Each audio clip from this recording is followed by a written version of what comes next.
We're going to do an artist from Turin. This is an artist, Italian artist called Mario Caffaro Rore.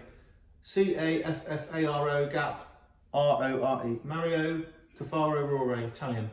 And he was 1910 to 2001. This artist was doing 20th century art in the 20th century. It was contemporary art at the time. He wasn't restoring or reconstructing or replicating earlier works. He was doing art which at the time it was made was new art, and he travelled to Malta frequently, liked Malta, loved Malta actually, it says so, and he liked in particular Duomo and Gozo, and he did a lot of different types of art around Malta, onto buildings and onto paintings, portable paintings, pictures, and he did a lot of religious stuff as well, mainly religious stuff.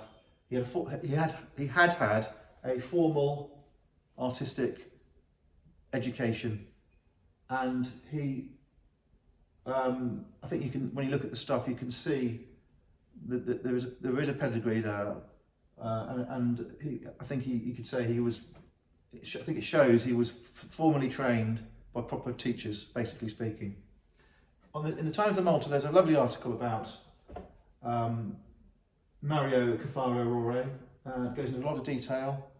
It's very interesting, and furthermore, there is a quite detailed article published by the University of Malta, written by John Bizazza, B-I-S-A-Z-Z-A, who made the article, and again it goes into great detail about his time in Malta. I haven't read it because it's in Maltese. So we have an Italian artist from Turin. He liked painting church stuff, religious stuff. He worked for a lot of different people, did a lot of different things. He painted onto church roofs, for example. So he was a skilled artist. And this particular thing here that we have for sale in Malta is it's a picture, it's a painting, it's a study, it's a drawing, it's a sketch, it's a sanguine, it's a sepia. It's all those things, and it's got a lot of movement in it. It's a really nice thing. It's tasteful.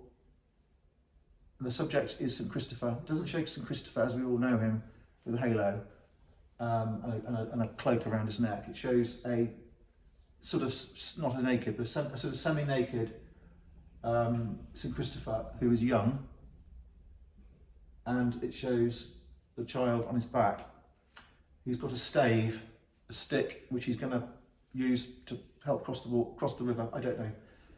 The paper has a mark, impression. It says Fabriano, and that is an Italian manufacturer of artist paper. So it's done with good materials on a good piece of Italian paper.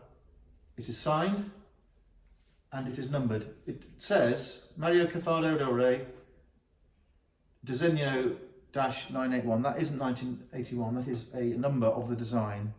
And on some of the articles for sale by this artist, he does have a habit of numbering the item. It's mounted in a frame with two sheets of glass, so it's glass on both sides. It's quite interesting. You can see the extent of the paper, and it's quite obvious that it is a painting, not a print. And this is what I would describe as a gallery effect frame. It's a sort of frame you get in a posh gallery in London or one of the posh towns, Cheltenham or one of those sort of places. And it would be the same in Italy or Malta. It's made of pine, it's not laminate, it's been made up to hold this picture, and it's quite a stylish frame, It's certainly the sort of frame you get in posh houses still in England for certain. And it's large. Some pictures have problems of size. They look in a big room, they can look inconsequential, they get lost. This is a big thing, and it's beautifully done. It's affordable.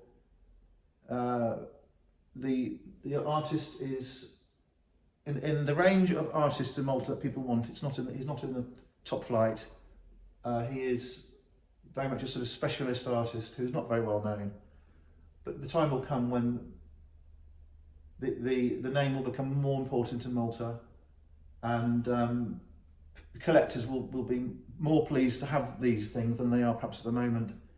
The connection to Malta is not tenuous. The connection to Malta with this artist is as strong as it gets, and I think that would be a good buy for someone who likes the picture.